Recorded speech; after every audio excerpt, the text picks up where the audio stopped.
Hey everyone, so today we're talking about Lashaya Stine, and this is a absolutely puzzling case because we have no answers. We really have no answers, and because of that, we have very little information.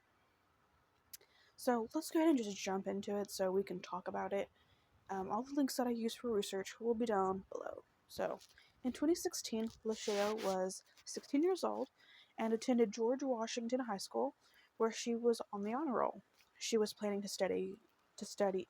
She was planning on studying nursing in college, and had recently won an internship at the University of Colorado Hospital. She was excited for the next day because she was having an interview for a job at Firehouse Subs. But around 2 a.m.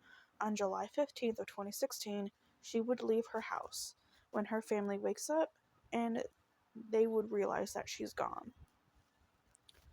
So they call her cell and it goes to voicemail. And I feel like that's in like every case we do where they sneak out, there's no information.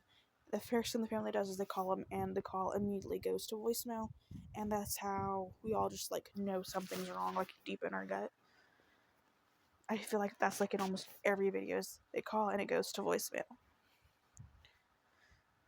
So they also look around the neighborhood, but that is to no avail. They don't find her anywhere or any sign of her. Later that day, was supposed to be her job interview that she was super excited for. Everybody knew that, but she would never show up. And it's believed that she meant to come back because her clothes, wallet, and phone charger were still in her room, and her window was open.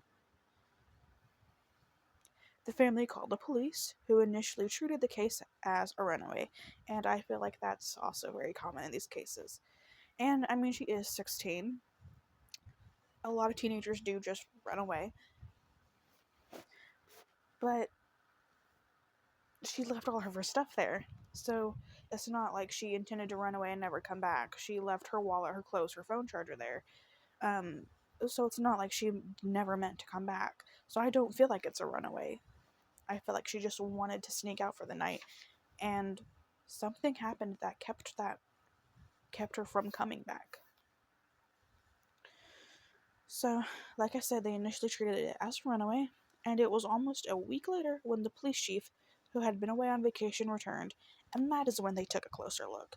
So, this case was basically put off a week. So, it was almost a week later for them to do anything. And that's just weird to me. Because she's obviously hasn't returned in a week. That would be sending up red flags for me. Why are they waiting a week to do anything? Do they really need the police chief to do anything? I don't know. That definitely rubbed me the wrong way. But a week later, they finally actually started doing stuff, supposedly. During that time, police informed the family that they had surveillance video of her the night she went missing, and that video was taken at 2:30 a.m. and she could be seen walking near East Montview Boulevard and Peoria Street. So Lashaya's ex-boyfriend and friends were questioned, but no clues or info came up that moved the case forward, and no one was suspected of any foul play. Various tips came in that pointed to her being a victim of human trafficking, including sightings of her coming and going out of motels in areas known to be popular in human trafficking. In these sightings, she is seen with a man who was thought to have been taking her in and out of Colorado and into different states. And one tipster claimed to have seen her in a motel, and they actually accurately described her distinct scar on her chest. And a girl who escaped from trafficking also came forward claiming to have been Lashaya, but unfortunately the police were never successful in actually finding her at any of the locations mentioned in the sightings. So to this day, we don't know who she is or if she's actually Lashaya or anything like that. In 2019, there was an age progressed photo that was released, and I will have that on the screen. I probably should have shown it by now, but I will have that on the screen. As of November 21st, 2020, after receiving many tips and leads, Aurora police searched a house on 2700 Lansing Street, which is in the same area that Lashaya was seen walking the night she disappeared. Police searched the house for 3 days and brought equipment in to break through concrete, but there has been no news of anything being found. And that's it. That's all the information I have for you. So, first things first, Lashaya being on the honor roll, being excited about her interview, um, she won an internship for her career. She doesn't strike me as somebody who's just gonna run away, first of all. So I think the police are completely wrong in that aspect.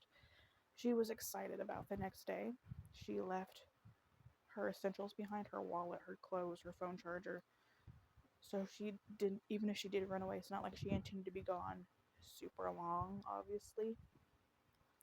But I don't think she ran away. I think she just was doing what 16-year-olds do, and they sometimes sneak out of the house, and the police did not take it seriously. The theory of sex trafficking, though, or human trafficking, that made a pit drop in my stomach. Especially with that one tipster. I'm not sure if this is an area, like if Aurora in general is known for sex trafficking or human trafficking. I'm not sure about that. But the fact that people were like describing her coming out of these motels that are known to be known for that, I feel like that might be an answer. And that one tipster, we don't have a name, so I guess it was anonymous, that just accurately described her distinct scar on her chest. That really made me think, like, okay, maybe the sex trafficking theory is plausible, like really, really plausible. And I'm really sad that they were never able to find the girl that actually came out and said she was Lashaya, because even if she wasn't Lashaya, this could be another girl that was stuck in sex trafficking. Although I don't know why she'd be using another identity, but maybe she was another girl that was stuck in sex trafficking and she needed help. So that's really unfortunate that they weren't able to find her. Hopefully they can, because that could probably help either be Lashaya or find her, you know?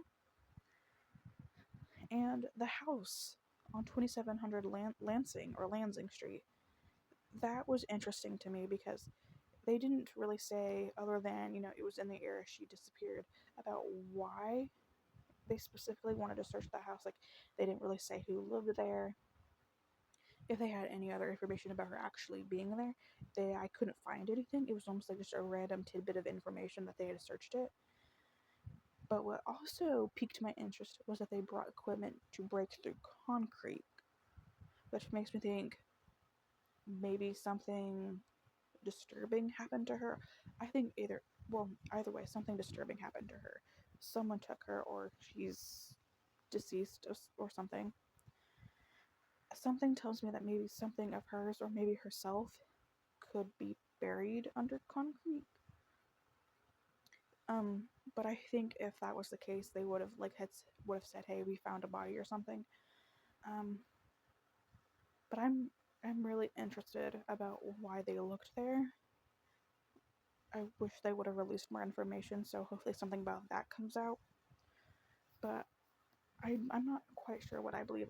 I think I'm leaning more towards human trafficking,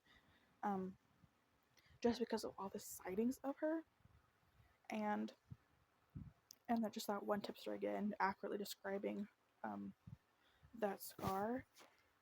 I feel like something bad happened to her that night. Someone saw her on the street. She was alone. They grabbed her, and like that, she's in trafficking. It really is just that simple. And I kind of like it's that. And maybe they did something and they buried her at this house. I don't know. Maybe that's reaching. But that's kind of how I'm leaning, is definitely human trafficking. And she could possibly be gone. But I hope that they release information soon, or they they find this girl that was claiming to be Lashaya. I don't know, but I hope something comes of this case. It's just so sad. She was so young, and I feel so bad for her family as well. So that is the story of Lashaya Stine. Um, I will actually have the number for Aurora PD on the screen. It's 303-739-6164 if you have any information regarding this case that could help. But thank you so much for listening to her story. If you are Lashaya's family, I am hoping that you guys get some information soon and that she is brought home. But that's going to be it for me today, guys. Again, thank you for listening to her story, and I will see you next time. Bye.